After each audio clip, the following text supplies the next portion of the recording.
오늘 여러분들에게 좋은 소식을 전해드리려고 했는데 우리 교회가 관리처분 무효소송 1심에서 우리가 생각하는 결과는 나오지 않았습니다. 그래서 조금 낙담도 되고 또 힘도 드시겠지만 하나님의 시간 또 하나님의 방법을 더욱 간절하게 기다리면서 우리 더 기도하는 그런 시간들이 되었으면 좋겠습니다.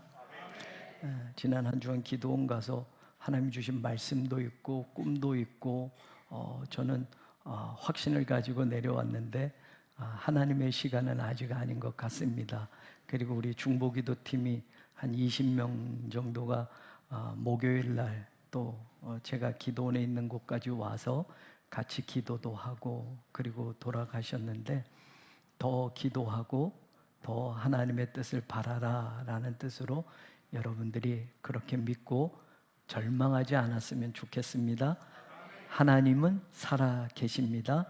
반드시 하나님이 우리 교회를 향한 계획을 가지고 있으시고 하나님의 시간에 하나님의 뜻대로 이루실 줄로 믿습니다. 이제 여러분들이 좀 시원해질 것 같아요. 아내가 오늘 아침에 밥을 먹는데 가만히 보더니 저는 이거 어제 밤에 깎았는데 몰라요. 그래서 이제 일찍 잤으니까. 그래서 나는 뭐라도 한마디 하면 남자들은 그런 게 있잖아요. 여보 뭐 잘했어 너무 좋아 뭐 이러면 조금 좋은데 아무 얘기도 안 해요. 밥은 그러더니 이렇게 보더니 역시 당신은 피부가 좋아 이러는 거예요. 그러고선 자기도 가만히 있다가 이제야 본 거예요. 수염을 깎은 게 수염 깎으니까 허해 보이니까 피부가 좋다고만 생각했지 수염이 붙어 있었던 건 생각을 못 해요. 조금 무딘 사람하고 제가 살고 있습니다. 여러분은 보자마자 얘기를 하던데 저희 아내는 보도 모르더라고요. 또 이거 얘기했다고 또 이제 집에 가면 또 내 얘기 안 한 적이 없다고 그러는데 자 이건 설교 전이니까 여러분 우리 같이 인사 나눕시다. 여호와를 인하여 기뻐합시다. 한 번 더 인사합시다. 여호와로 인하여 즐거워하라.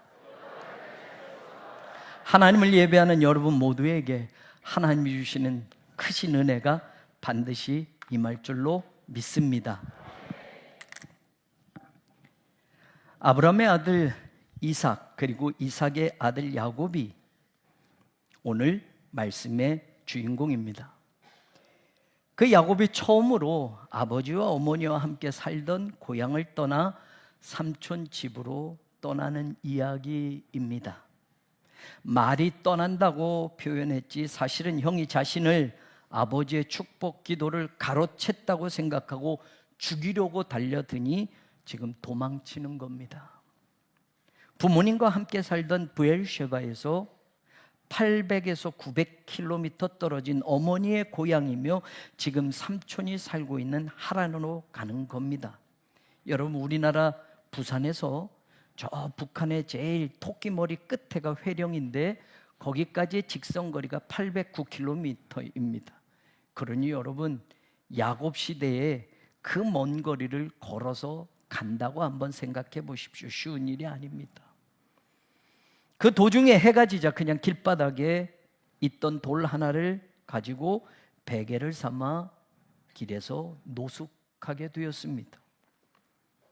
그곳은 고향 브엘셰바에서 약 90km 정도 떨어진 루스라는 지역이었습니다. 전체가 800km, 900km 거리인데 지금 한 90km 왔으니 10분의 1 정도 온 겁니다. 사람이 보통 도보로 하루를 걸어서 가는 여행 거리가 35km에서 45km 정도라고 하는데 야곱은 지금 단숨에 저녁 땅거미가 질 때까지 지금 한 90km 정도를 온 겁니다. 아주 쉬지도 않고 꺽꺽대면서 달려왔던 것 같습니다. 하루길에 2배가 넘는 거리를 지금 온 겁니다. 형이 죽이겠다고 쫓아올지 모르니 가급적 빨리 도망쳐야겠다는 생각에서 쉬지도 않고 해질 때까지 그가 아마 달려온 것 같습니다. 그래서 돌베개를 베고서도 딱딱한 그 돌을 베고서도 금방 잠이 들 수 있었던 거지요. 12절 꿈의 본즉이라는 시작하는 이 구절이 나옵니다. 야곱은 하나님을 만나는 꿈을 꿉니다.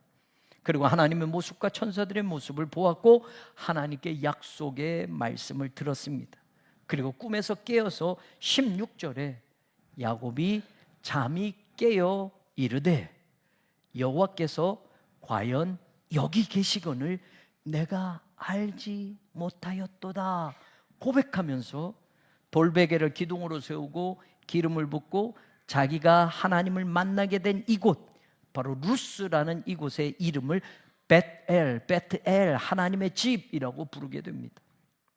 하나님이 여기 계신다는 것을 내가 알지 못했다고 야곱이 고백하는 바로 이 장면을 저는 오늘 여러분과 하나님의 말씀으로 나눠보려고 합니다.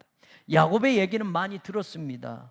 그런데 저는 오늘 바로 이 대목, 여기 계신다라는 이 대목을 오늘 말씀의 주제로 여러분과 생각해 보려고 합니다. 야곱이 말하는 여기는 분명 지명으로 루스라는 곳입니다. 그냥 야곱이 이름을 새롭게 붙인 대로 베델이라고 해봅니다.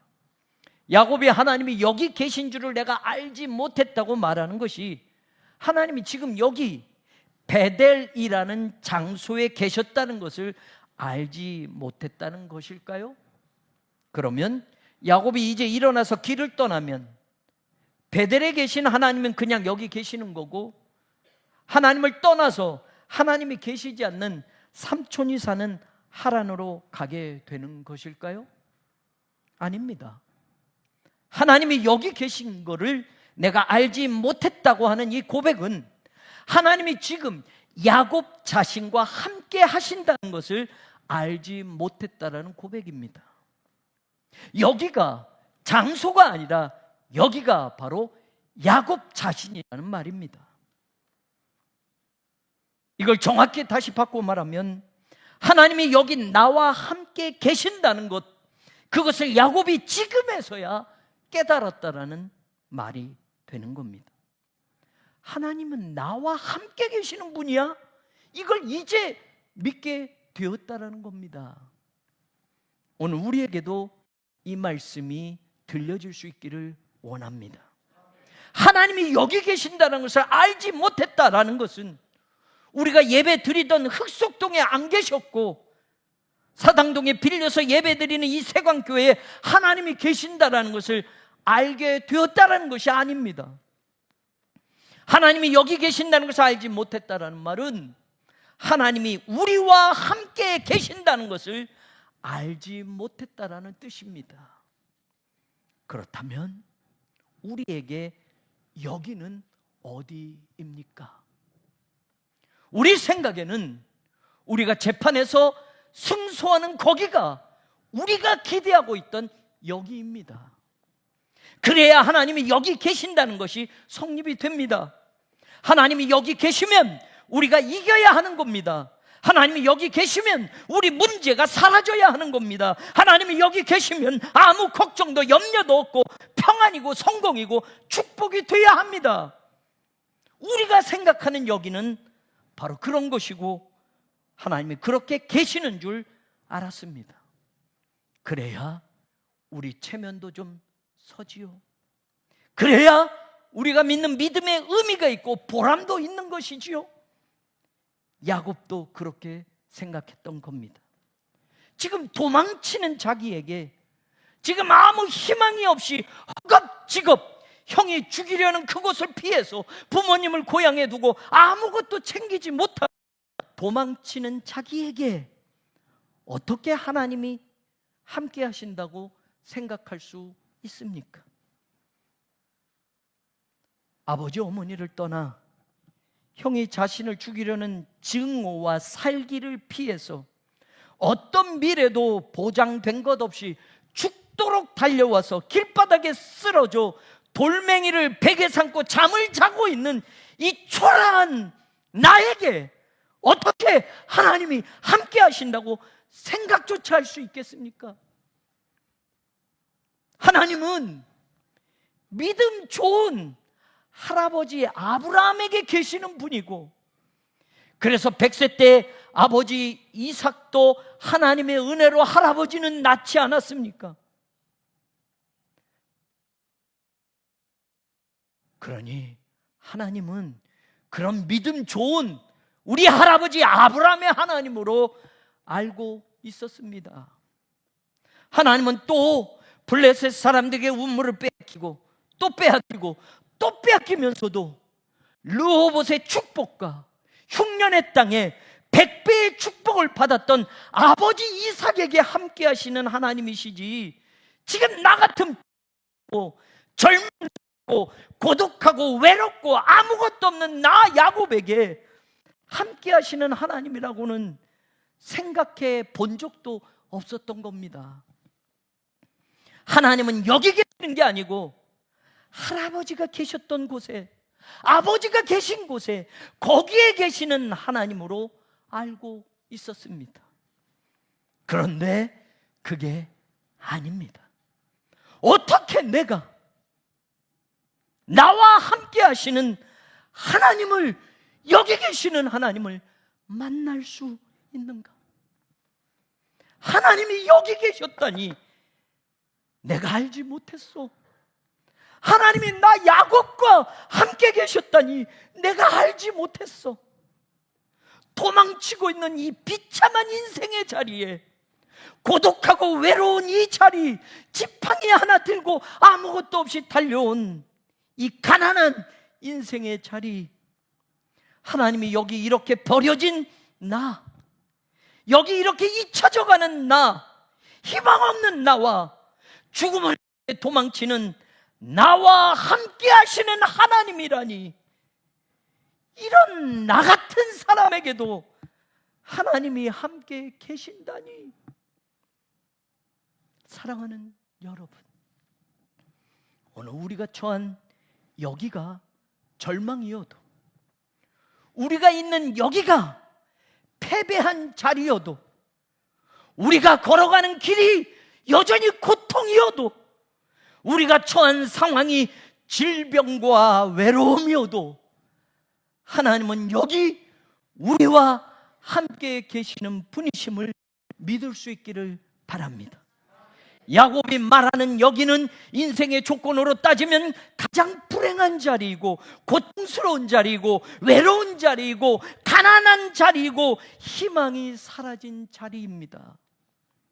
하나님은 여기 계시면 안 되는 자리입니다.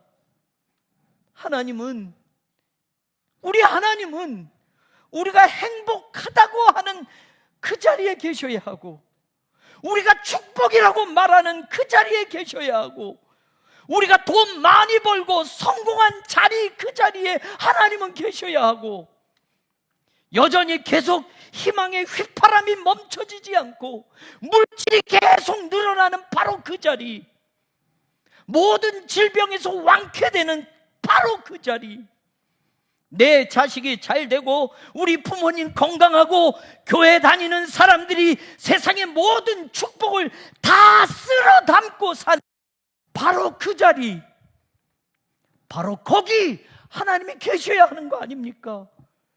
그래야 우리가 믿음 생활하는 것이 폼나고, 우리가 자랑하면서 인생을 살고, 우리 어깨가 좀 으쓱도되고, 우리들이 세상에다 큰 소리 치면서 살아갈 수 있는 거 아닙니까?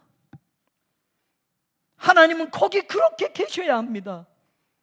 그래서 살아가면서 언제나 하나님은 여기 계시잖아, 모두 봐라, 여기 내가 올라온 이 높은 자리에, 내가 얻은 성공의 자리에, 내 인생에 늘어나는 축복 물질이 쌓여가는 바로 여기에 하나님이 계시니 너희도 여기 계신 하나님을 봐라. 우리가 목소리 높여서 세상을 향해서 소리치게 만들어 주셔야 하는 거 아닙니까? 야곱도 하나님은 거기 계시는 분인 줄 알았습니다. 그런데 하나님이 여기 계십니다. 우리가 생각하는 거기가 아니라 여기 비참한 내 인생에 절망과 고독과 한숨밖에는 찾아볼 게 아무것도 없는 여기에 나와 함께 계셨습니다. 이걸 이제 알았던 겁니다. 이걸 이제야 보게 된 겁니다. 사랑하는 여러분, 하나님이 여기 계십니다. 우리가 졌다고 하는 여기에, 우리가 힘들다고 하는 여기에, 우리 문제가 해결되지 않고 더 커져가기만 하는 바로 여기에, 세상 눈 희망이 안 보이는 여기에, 우리가 바라는 세상 조건은 아직도 열악하기만 한 여기에 하나님이 계십니다. 왜요? 여기 우리가 있으니까요. 여기 우리가 눈물을 흘리고 있으니까요. 여기 우리가 고개를 떨구고 힘겨운 걸음을 겨우 한 발짝 한 발짝 뛰며 살고 있으니까요. 여기 우리 몸속에 암덩어리가 사라지는 아직도 있어서 항암 치료받고 고통 가운데 여기 우리가 있으니까요. 여기 우리가 피를 걸러내며 투석하며 하루하루 버티고 있으니까요. 여기 어린 내 자녀가 아파하고 있으니까요. 여기 내가 직장을 구하지 못하고, 여기 내 인생의 짝을 아직도 찾지 못하고 있으니까요. 야곱처럼 여기 계시는 하나님을 우리가 볼 수 있는 오늘이 되기를 바랍니다. 여기라는 인생의 조건이 열악하고 고통이고 절망이어도 여기 내가 있으니 사랑하는 하나님이 여기 나와 함께 계시다는 것을, 여기 당신이 핏값으로 사신 교회가 어려움을 당하고 있으니 하나님이 여기 우리와 함께 계시다는 것을 볼 수 있고 믿을 수 있기를 바랍니다. 저는 야곱이 말하는 여기는 장소가 아니라 야곱의 현재적 실존이라고 말하고 싶습니다. 여기는 야곱입니다. 여기는 지금 야곱 자신입니다. 여기 계신 하나님은 나와 함께 계신 하나님이라는 말입니다. 나 같은 사람에게 도무지 어울리지 않으시는 하나님이라고 생각했는데, 나 같은 사람에게 함께 계신다면 하나님에게 패가 되고 누가 되고 죄송할 뿐이라고 생각했습니다. 그래서 나 같은 사람에게 함께 계시는 것보다 나보다 더 잘난 사람에게, 나보다 더 믿음 좋은 사람에게, 나보다 더 성공한 사람에게, 세상 사람들조차도 부러워할 만한 그런 사람에게 함께 계시는 하나님이어야 하나님의 이름이 더럽혀지지 않고 낮아지지 않고 우습게 취급하지 않을 것 같았습니다. 나와 함께 하시면 하나님은 좋은 게 한 개도 없으십니다. 나와 함께 하시면 하나님의 이름이 우습게 여겨질 수도 있습니다. 그런데 그런 나와 함께 계신다고 합니다. 그런 우리와 함께 계셨다고 합니다. 이게 은혜입니다. 이게 믿음입니다. 이게 신앙입니다. 오늘 하나님은 우리에게 분명히 이 말씀을 하고 싶으신 겁니다. 저는 다른 각도에서 야곱의 현재적 실존을 여러분들에게 좀 더 설명해 보려고 합니다. 야곱이 도망치는 지금, 형 에서는 이미 결혼도 했습니다. 가정도 꾸미고 자식도 낳고 살고 있었습니다. 그런데 야곱은 아직 결혼도 못하고 있었습니다. 분가도 못하고 부모님과 함께 살고 있었습니다. 막연히 아직 어려서일까라고 생각할 수 있겠지만 아닙니다. 요즘으로 치면 경제적으로도 정신적으로도 독립을 못하고 부모님 집에 얹혀 사는 캥거루족 같은 그런 야곱이었습니다. 여러분들에게 물어봅니다. 여러분들 집에도 자녀 가운데 혹 나이가 많이 들었는데 혼기가 이미 지났는데 결혼도 못하고 직장도 없고 돈도 못 벌면서 부모님 집에서 부엌에서 엄마 일 도와주면서 살고 있는 아들이 있으면 기쁘십니까? 어떻게 생각이 되실까요? 형 에서는, 쌍둥이 에서는, 같은 날 태어난 그 에서는 밖에 가서 사냥도 하고 짐승도 잡아서 가죽도 팔고 고기도 팔아서 돈도 벌고 자식도 낳고 가정을 꾸려서 살고 있는데, 물론 부모님이 바라는 며느리와 결혼하지 않아서 부모님의 마음 심적인 고통은 있었지만, 그런 야곱은, 형과 똑같은 날 태어난 야곱은 나이가 이미 꽉 찼어도 아직 부모님 집에서 그렇게 얹혀 살고 있었습니다. 그런 야곱이 기대고 살았던 부모님을 떠나 이제 처음 혼자가 되어서 자신만의 인생길을 걸어가는 겁니다. 미천이라도 두둑히 가지고 나왔으면 그 돈이라도 믿고 시작하겠지만, 나중에 형 에서를 만나서 말하는 장면, 창세기 32장 10절에 보면 내가 내 지팡이만 가지고 이 요단을 건넜더니 라고 말하는 것에서도 확인해 볼 수 있습니다. 그냥 몸뚱이 하나 챙겨서 급하게 도망쳤던 야곱입니다. 야곱이 가진 것이라고는 지팡이 하나밖에 없었습니다. 가진 것도 없이 강제적으로 집을 나와야 했고 독립해서 살아가야 하는 처지가 된 겁니다. 그가 맞닥뜨린 인간 실존의 자리는 비참하고 절망스럽고 고통이었습니다. 그러니 그런 자기와 하나님이 함께 하신다는 것은 꿈도 꾸지 못할 일이었습니다. 더 살펴보려고 합니다. 아브라함이 100살 때 아들 이삭을 낳습니다. 그리고 아브라함은 175세에 죽습니다.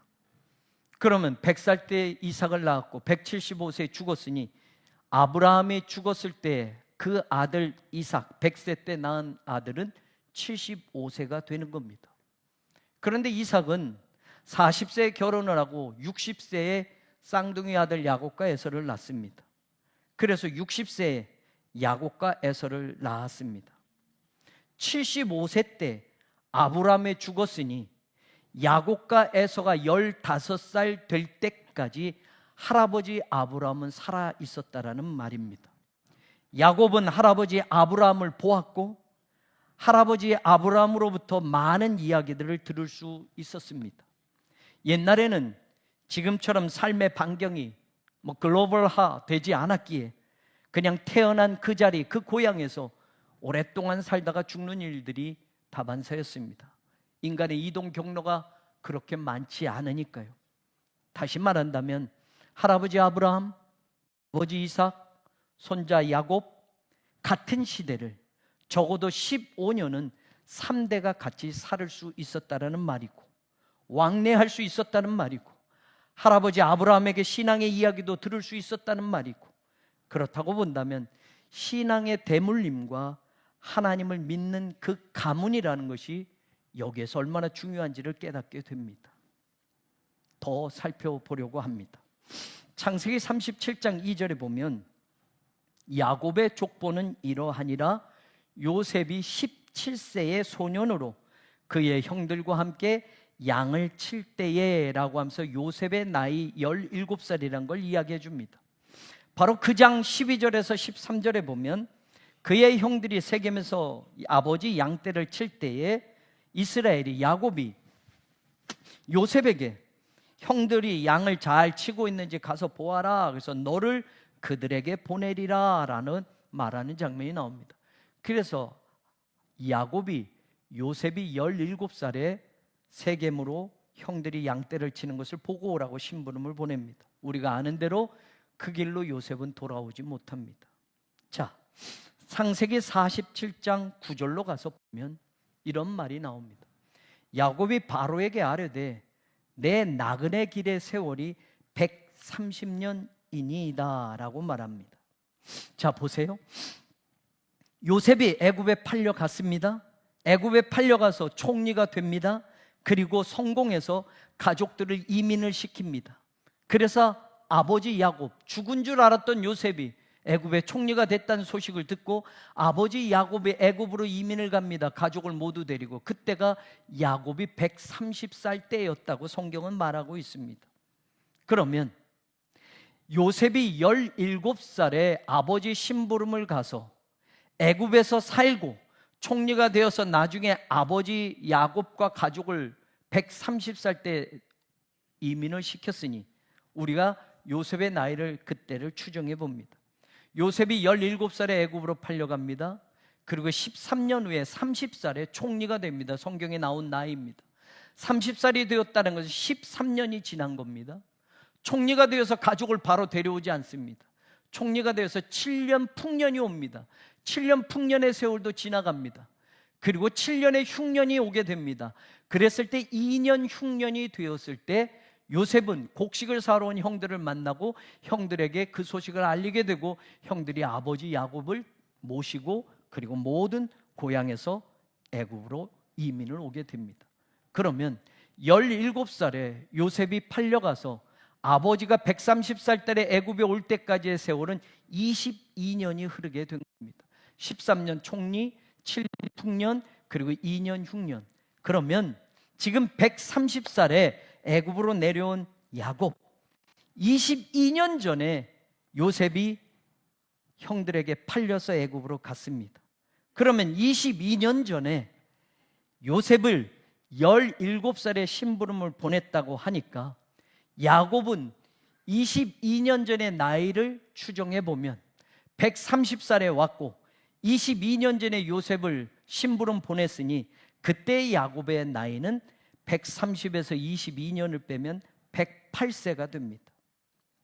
요셉이 17살이니 108세에서 또 요셉을 낳을 때 17살 17년을 빼면 요셉을 야곱이 91세에 낳게 되는 겁니다. 창세기 37장 3절은 이렇게 말해줍니다. 요셉은 노년에 얻은 아들이므로 이스라엘이 여러 아들보다 그를 더 사랑하더라. 야곱이 노년에 얻은 아들이다. 우리는 대략 그 나이를 추정 못했지만 그러면 아브라함이 이삭을 낳을 때 100세는 도저히 아기를 낳을 수 없는 나이라고 할 정도였고 야곱이 요셉을 노년에 낳았다고 하면 도대체 몇 살쯤에 낳았을까라고 생각해 보는데 성경의 나이로 추정해 보면 요셉을 낳을 때가 91세니 성경 말이 맞습니다. 거의 할아버지 아브라함이 이삭을 100세에 낳은 것처럼 야곱은 91세에 요셉을 낳게 된 겁니다. 그러니 노년에 얻은 아들이다라고 말할 수 있습니다. 자, 그런데 여러분, 요셉을 91세에 낳았다고 하면 여기에 중요한 사건이 있습니다. 창세기 30장 25절로 가면 라헬이 요셉을 낳았을 때에 라고 그때 사건을 이야기해 줍니다. 야곱이 라반에게 삼촌집에서 살고 있었습니다. 그때 말합니다. 나를 보내주세요. 나 고향으로 갈 겁니다. 26절, 이제 외삼촌집에서 일하고 얻은 처자를 내게 주어서 나로 가게 하소서. 이때가 요셉을 낳은 때라고 이야기합니다. 삼촌집에서 아내 둘을 얻기 위해서 7년 14년을 일하고 품삯 못 받고 고생했습니다. 근데 이제 야곱은 더 바랄 것 없고 삼촌에게 더 기대할 것 없고 속이고 있는 삼촌에게 처자를 만든 14년, 이제 처자식만 데리고 고향으로 돌아가겠다고 말하게 되는 겁니다. 요셉을 낳았을 때. 그때 삼촌이 다시 요셉을 붙잡습니다. 다시 얘기하자. 품삯을 다시 정해라. 내가 줄게. 그래서 요셉을 낳고 야곱이 더 머물면서 양떼를 돌봐주기로 합니다. 그런 조건이 있습니다. 이런 양떼, 이런 염소 떼는 나에게 주세요. 얼룩지고 까만 건 내가 갖겠습니다. 그래, 그렇게 하자. 그래서 6년을 더 일하고 20년을 채우고 야곱은 고향으로 돌아가게 됩니다. 자, 여러분, 여기서 우리는 요셉을 노년에 얻었다고 한다면 91세에 얻은 야곱, 그러면 91세가 될 때까지 삼촌집에서 7년 14년을 일했다고 한다면 91세에서 14년을 빼면 77세가 됩니다. 77세라는 나이가 왜 중요한가? 77세 때 야곱이 아버지 집을 떠나 삼촌집으로 갔다라는 말입니다. 우리는 야곱이 더 젊은 시절에 간 걸로 생각할 수 있습니다. 근데 성경이 말하는 나이를 분석해서 추정해 보면 야곱이 삼촌집에 갔을 때 나이는 77세다. 노총각 야곱이라고 해도 될 나이입니다. 야곱이 130살에 애굽으로 내려가서 17년을 더 살고 147세에 죽습니다.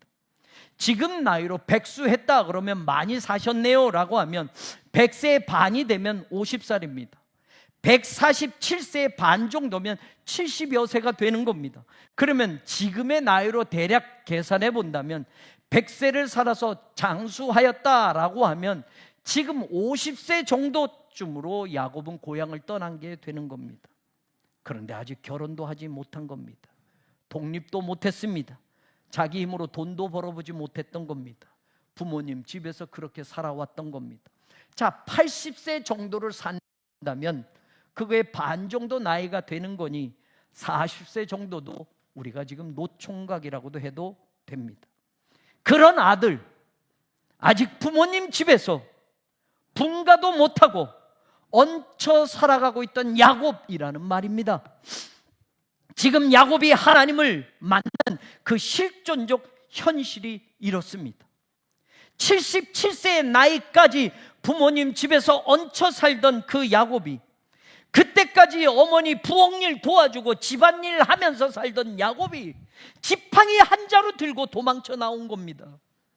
그런 자신의 처지와 형편과 비교하면 할아버지 아브라함의 이야기는 엄청난 겁니다. 하나님의 할아버지를 갈대아 우르에서 선택하셨고 가나안까지 오게 하셨고 큰 부자로 만들어 주셨다라는 이야기. 할아버지 아브라함은 조카 롯이 엘라망 고이망 신하랑 엘라살 왕에게 붙들려가자 집안의 군사처럼 키우는 318명을 이끌고 전쟁까지 해서 승리하고 돌아왔다라는 그 이야기.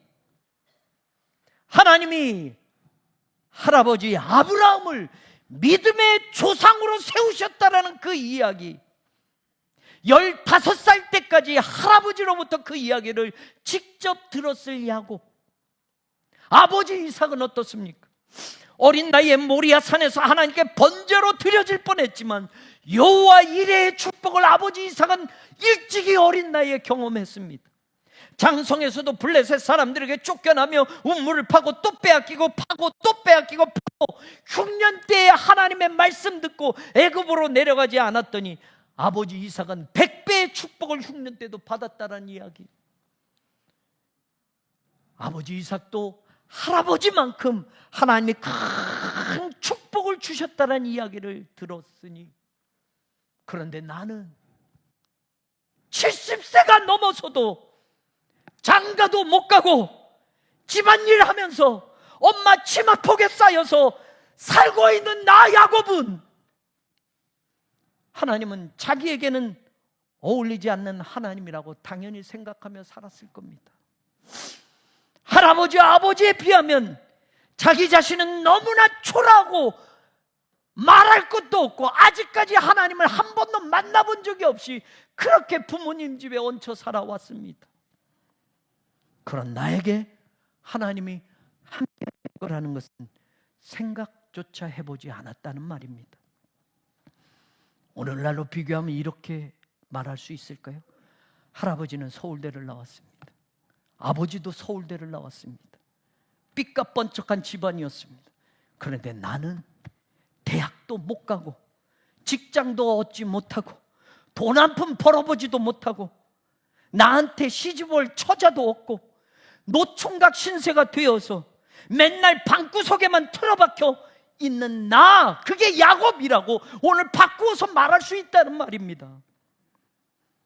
야곱이 여기 하나님이 계신 걸 알지 못했다라는 고백이 바로 이런 겁니다. 그가 살아가고 있는 여기, 그의 인생이 처한 여기는 대단한 게 한 가지도 없었습니다. 그런데 바로 여기에 하나님이 할아버지의 하나님, 대단한 믿음의 아버지의 하나님인 줄 알았던 그 하나님이 보잘것없는 나 야곱과 함께 계시는 분이라는 걸 오늘 알게 되었다는 말입니다. 이게 신앙의 다른 차원으로 우리를 이끌어주는 말씀입니다. 이 단계를 우리도 지나가야 합니다. 우리에게도 여기 계시는 하나님이 보여야 합니다. 자랑할 것 없는 나에게도, 세상 사람들 눈여겨보지도 않는 내 인생에도 하나님은 대단한 할아버지 아브라함과 대단한 아버지 이삭과 함께 하신 것처럼 똑같이 그런 나에게도 아무 차별 없이 함께 하시는 하나님임을 보여줘야만 합니다. 여기 계신 하나님을 믿으십시오. 그분은 처음부터 우리와 함께 계셨습니다. 한 번도 나를 실망시킨 적 없으셨습니다. 언제나 공평과 은혜로 나를 지켜주셨습니다. 지나온 모든 시간들을 보아도 그 어느 것 하나 하나님의 손길이 안 미친 것 전혀 없었습니다. 하나님은 언제나 신실하셨습니다. 하나님은 우리를 떠나지도 버리지도 않으십니다. 하나님은 그 약속을 반드시 지켜주실 것입니다. 여기 계시거늘 내가 알지 못했습니다. 언제나 우리 곁에 계셨는데 우리는 알지 못했습니다. 내가 잘나야, 내가 성공해야, 내가 이겨야, 내가 세상에서 빛나고 있어야 거기 하나님이 계신 줄 알았습니다. 내가 아파서 신음하는 여기에, 내가 패소해서 고개를 떨구고 있는 여기에, 내가 가진 것 하나 없어 기죽어 있는 에서 자랑할 것 없어 아무것도 없이 사는 이 가난한 여기에, 액면가 적은 1,000원짜리 지폐처럼 내 인생 전부가 구겨져서 펴기도 창피한 바로 여기에 하나님은 처음부터 쭉 여기 나와 함께 계셨습니다. 그것 하나 안 것으로 우리는 담대해질 수 있습니다. 나와 함께 하시는 하나님이 바로 내 하나님이라는 걸 믿는 믿음 하나로도 우리는 다시 시작할 수 있습니다. 지금 여기 계신 하나님을 우리 같이 볼 수 있기 바랍니다. 그리고 여기 계신 하나님이, 우리와 함께 하신 하나님이 이루어 가실 그 일들을 기대하면서 하나님의 시간, 하나님의 방법을 참고 인내하며 기다리면서 소망을 빼앗기지 않는 우리 새로운 교회와 성도들이 되기를 주님의 이름으로 축원합니다.